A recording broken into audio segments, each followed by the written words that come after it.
Monsieur Bernier, bonsoir. Merci, bonsoir. C'est vrai que vous étiez les Bernier en Beauce. Oui, ça va bien, mais M. Harper, la majorité, c'était la plus grande majorité à l'extérieur de l'Alberta. Parce que partout à l'extérieur de l'Alberta, les conservateurs en Alberta gagnent par 60 du vote. À l'époque, je pense qu'on avait gagné par 67 Mais ça, c'est du passé. Oui. Parce qu'aujourd'hui... Bon. Oui. Justement, c'est du passé. Puis je vais vous ramener dans le passé un petit peu. Oui. Au mois de mai 2017, on va voir des images. Vous êtes passé, il faut le rappeler aux gens, à un cheveu de devenir le chef du Parti conservateur du Canada. On voit Andrew Scheer, vous êtes à côté, vous le félicitez. Vous avez eu 49 des voix, il y a eu plusieurs tours, etc. C'est à Toronto. Ma question, M. Bernier, puis c'est une question que j'ai depuis plusieurs mois, depuis que je vous regarde aller. Si vous étiez devenu chef du Parti conservateur, est-ce que vous auriez développé les mêmes positions beaucoup plus extrêmes que vous développez actuellement? Mais je ne sais pas qu'est-ce que vous entendez par extrême. Les positions économiques, c'est des vraies positions conservatrices. Durant la course au leadership, je prônais pour l'équilibre budgétaire. Même Andrew Scheer a fait ça. Andrew Scheer disait qu'elle allait balancer le budget, qu'elle allait équilibrer le budget en 2 ans. Et maintenant, il a changé d'avis, comme vous le savez. Ça va être seulement qu'en 5 ans. Nous, on a la même position. Mais ce que les gens disent, c'est la Donc, position... vous auriez été, on va aller dans vos politiques, mais vous auriez été le même Maxime Bernier pouvant insulter Greta Thunberg, pouvant dire que les changements climatiques, c'est pas sérieux. Vous auriez été le même homme à la tête du Parti conservateur du Canada. J'ai les mêmes convictions que j'avais à l'époque et le changement climatique, il faut en parler. Ce que je déplore, c'est cette frénésie d'urgence climatique. Et j'aime pas que les gens disent que Bernier est un climato-sceptique. C'est une insulte, c'est pas vrai. Le climat change. Donc là, maintenant, vous croyez au changement climatique? Moi, j'ai toujours cru au changement climatique. Vous avez dit que le CO2, c'était pas de la pollution. Laissez-moi répondre à vos questions. J'ai toujours cru au changement climatique. J'ai dit que, contrairement aux autres politiciens, que la raison principale que les changements climatiques ont lieu, ce n'est pas la raison principale de l'activité humaine sur la Terre. L'activité humaine sur la Terre peut être un facteur, mais parmi tant d'autres. Et c'est ça la grosse distinction entre moi et les autres politiciens. Et je dis, il faut être honnête avec la population, parce que lorsque M. Trudeau, lorsque M. Scheer parle de changement climatique, tous ces politiciens-là disent qu'ils vont s'assurer de respecter l'entente de Paris et d'atteindre les cibles. Mais tout le monde le sait, en commençant par Elisabeth May, que c'est impossible avec une taxe sur le carbone de 50 la tonne. Donc, ils sont hypocrites envers la population. Très bien, mais vous faites quand même un combat contre la science, là, parce que quand vous dites l'activité humaine est peut-être un facteur. Non, il y a plusieurs scientifiques. Il y a plusieurs scientifiques et j'aime à nommer. Le consensus scientifique, M. Bernier, c'est que c'est l'activité humaine qui cause le changement climatique. J'aime à nommer Patrice Moore, qui est un des fondateurs du mouvement Greenpeace et qui pense comme ça bien d'autres. Et quand vous me parlez de consensus scientifique, la science n'avance pas par consensus. C'est la politique. Les consensus, c'est politique. La science avance par la raison, par les faits. Et justement. Oui, mais je suis d'accord avec vous qu'il y a quelques scientifiques qui... Quelques scientifiques qui sont d'accord avec la position que je prône et d'autres scientifiques... Une minorité, marginale. C'est votre point de vue. C'est votre point de vue. Je le respecte. C'est les mathématiques. Le GIEC qui regroupe tous les grands scientifiques de la planète. Ce que je vous dis, c'est que je suis d'accord avec eux sur les changements climatiques. Où je ne suis pas d'accord avec eux, c'est qu'on doit changer notre mode de vie, qu'on doit tout bouleverser, qu'on doit changer. Il y a même des gens qui disent qu'on doit arrêter d'avoir des enfants à cause des changements climatiques. C'est ça que je trouve irresponsable. Et on fait peur aux gens. Et moi, la panique, ce n'est pas à la base de politique publique. Qu'est-ce que vous prônez? Vous dites, il n'y a pas d'urgence, on continue, poum, poum, poum, tout va bien. Non, je dis que les hommes, comme ils ont fait, le libre marché, la science humaine va trouver des solutions pour améliorer l'environnement et les changements climatiques. Regardez, les voitures électriques, ça n'a pas été inventé par un bureaucrate. Donc, il ne faut pas baisser les émissions. Bien, il ne faut pas réduire l'activité humaine. Ce que j'ai dit, les émissions, par le développement technologique, les émissions vont diminuer, comme ils l'ont fait dans le passé. L'avancement de la technologie a fait en sorte qu'on ait des techniques qui soient plus propres, et c'est ça. Et moi, je prône, le libre marché va avoir la solution. Il faut pas faire en sorte que notre mode de vie change et qu'on taxe les gens. Ça prendrait une taxe de 300 la tonne pour s'assurer qu'on respecte l'entente de Paris. Il n'y a pas un politicien qui est assez sérieux pour dire qu'ils vont imposer 300 la tonne. Donc, pour moi, ils sont hypocrites. Vous m'avez répondu quand je vous ai demandé est-ce que, si vous étiez devenu chef du Parti conservateur, auriez-vous les mêmes politiques plus extrêmes? Vous m'avez dit pas extrême. Mais quand vous dites à tous ces gens qui manifestent, qui sont des propagandistes, alarmistes, vous avez vu les images aujourd'hui, partout sur la planète, des gens qui sont réellement inquiets. C'est vous qui avez le pas, puis ils sont dans le champ. Non, moi, ce que je dis aux gens, et ce que je déplore, c'est qu'on dise aux élèves de manifester et de quitter l'école, de faire l'école buissonnière, parce qu'on leur fait peur. On parle de panique. Regardez Greta. Et Greta nous dit, qu'est-ce qu'elle nous dit? Elle nous dit qu'on devrait paniquer, qu'on devrait finalement... Non, elle dit qu'on devrait agir. Oui, mais elle dit, vous devriez paniquer comme je le fais et sentir la peur que je sens. On ne peut pas baser des politiques publiques sur la panique. Il faut avoir une discussion. Et c'est pour ça que les gens de la gauche ne veulent pas avoir de discussion. Ce qu'ils nous disent, c'est qu'on panique, il faut réagir tout de suite. Moi, je dis, on devrait réfléchir, avoir des débats, et c'est pour ça que je suis bien heureux de participer au débat, parce qu'on va certainement débattre d'environnement au prochain débat avec les autres chefs. Et j'ai une position qui est complètement différente. Parce que pour moi, l'environnement, et je termine là-dessus, il faut faire des choses concrètes pour l'environnement. La Ville de Montréal, la Ville de Vancouver jettent encore leurs égouts dans le fleuve. Ici, à Montréal, dans le fleuve, et à Vancouver, dans la mer. Il y a une usine de traitement. Oui, mais on peut améliorer. Il y a des choses qu'on peut faire. Il y a encore des lacs qui sont pollués, il y a des rivières qui sont polluées, il y a des sols qui sont pollués. Dernière chose des sur choses concrètes pour l'environnement. C'est ma position. D'accord. Vous dites, vous laissez entendre, puis vous n'êtes pas le seul, mais vous laissez entendre que Greta Thunberg, par exemple, et d'autres, sont manipulés. Mais ceux qui seraient manipulés par qui? Par les oiseaux? Par l'air pur? Je veux dire, qui manipulerait?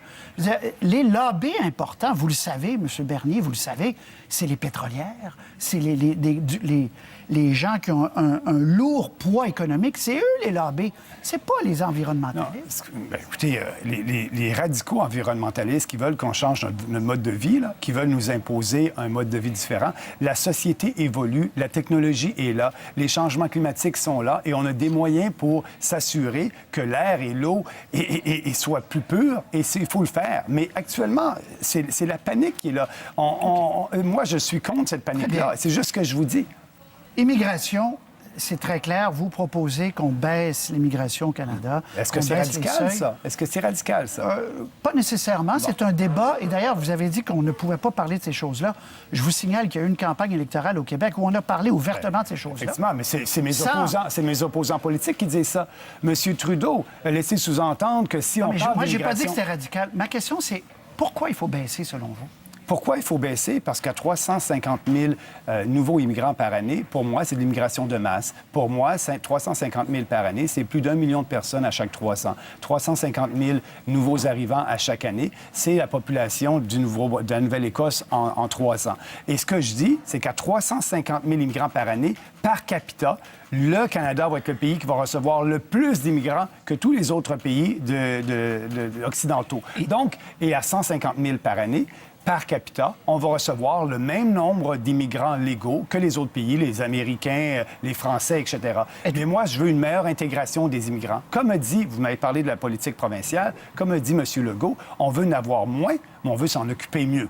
Oui. M. Legault va remonter, remarquez, tout de suite après une année, puis il remonte au seuil qu'il y avait, puis c'est pas dit qu'on va pas augmenter parce qu'il y a une pénurie de main-d'œuvre, vous le savez. Ben oui, c'est pour énorme. ça. Ben, je suis content que vous le dites, parce qu'effectivement... La pénurie de main-d'œuvre? Ben oui, dans les 310 000 actuellement, il y a combien de gens qui viennent ici pour nous aider à régler la pénurie de main-d'œuvre? Seulement 26 des 310 000 immigrants par année. Nous, on veut un ratio plus élevé. On veut 50 des nouveaux immigrants qui soient des immigrants économiques. Une personne qui vient ici parce qu'on a besoin de ses qualités, de son expertise. Donc, moins de... Donc, moins globalement, mais plus d'immigrants économiques. Et on répond aux besoins du Québec. Le Québec, c'est ce qu'il demande. Nancy Mercier, votre candidate dans Brousse et Jour, au Nouveau-Brunswick, qui dit, moi, là, pourquoi je suis allé avec M. Bernier en politique? C'est parce que je veux, et je cite, je veux limiter la menace islamiste.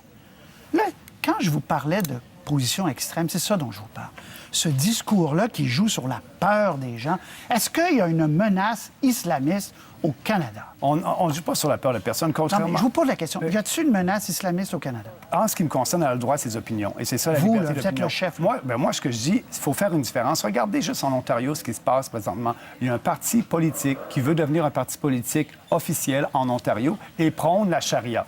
Donc, il y a des gens. Moi, le radical, l'islamique radical et l'islamique politique, c'est pas la même chose que les gens qui défendent et prônent leur religion, qui prônent les musulmans. Les musulmans, dans notre parti, on a Salim Mansour. Et donc, les gens font pas la distinction en ça. Moi, c'est l'islamisme politique. Et en Ontario, il y a un parti politique qui veut se former. De laisser croire que nous serons envahis par l'islamisme On n'a jamais radical. dit ça. On Ben, n'a en tout jamais cas, dit ça. elle a dit ça. Elle a votre son candidate. point de vue. Elle a son point de vue. Mais candidate pour votre parti. Ben oui, mais écoutez, on laisse croire, Mme Greta laisse croire que c'est la fin du monde si on ne traite pas les changements climatiques aujourd'hui. Les gens Elle n'est pas toute seule à penser ça.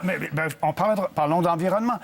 On disait cette année, les grands médias disaient cette année que les feux qu'il y a sur la planète actuellement, surtout au Brésil, ça s'est jamais vu à travers le monde. C'est l'Amazonie. L'Amazonie, etc.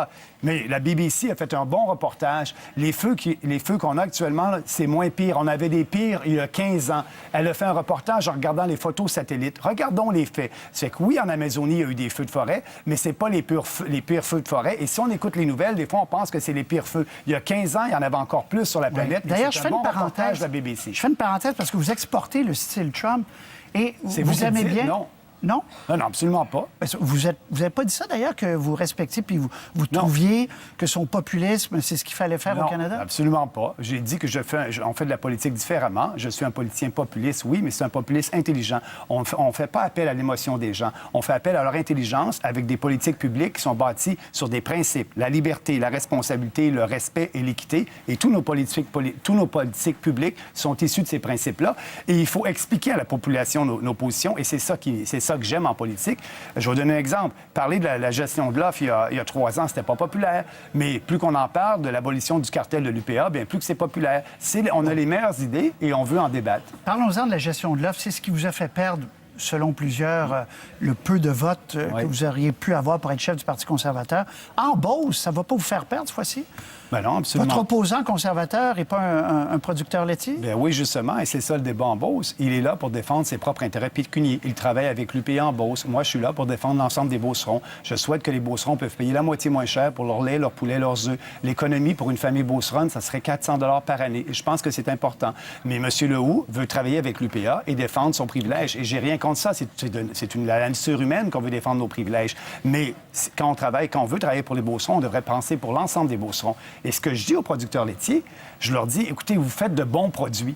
Vous devriez être capable de les exporter comme les producteurs de bœuf, comme les producteurs de porc qui exportent partout à travers le pays, à travers la planète, pardon. J'aimerais bien ça que les producteurs de lait, de poulet et d'œufs pourraient exporter en abolissant ce cartel-là. Ils vont pouvoir exporter, on va racheter leur quota, il va y avoir une période de transition. Et là-dessus, en tout cas, vous êtes conséquent avec vous-même parce que vous n'avez pas changé d'idée là-dessus. J'ai pas changé d'idée même sur si ça l'économie. peut vous faire perdre en Beauce. Bien, on va voir, les Beaucerons vont décider. Les Beaucerons décideront, on verra, il n'y a jamais rien acquis en politique. Bon, un petit mot, parce que là, j'ai lu 2-3 versions de ça. L'avortement. Oui. Vous êtes pro-choix. Moi, j'ai jamais voté pour restreindre le droit à l'avortement des femmes. Vous êtes pro-choix. J'ai jamais voté, si vous appelez ça pro-choix. Oui, j'ai jamais voté pour restreindre le droit. Comment vous appelez ça? J'ai jamais voté pour restreindre le droit à l'avortement des femmes dans tous les votes à la Chambre des communes. Mais vous souhaitez que le débat soit relancé ou vous souhaitez un vote libre si jamais... Précisez ça. Ben oui, merci de me poser la question. Oui. Ah oui, effectivement. Il n'y a pas de quoi. Ce que je souhaite, c'est que le Parti populaire n'a pas de position là-dessus. Et donc, c'est pas une question de notre campagne électorale, on n'a pas de plateforme là-dessus.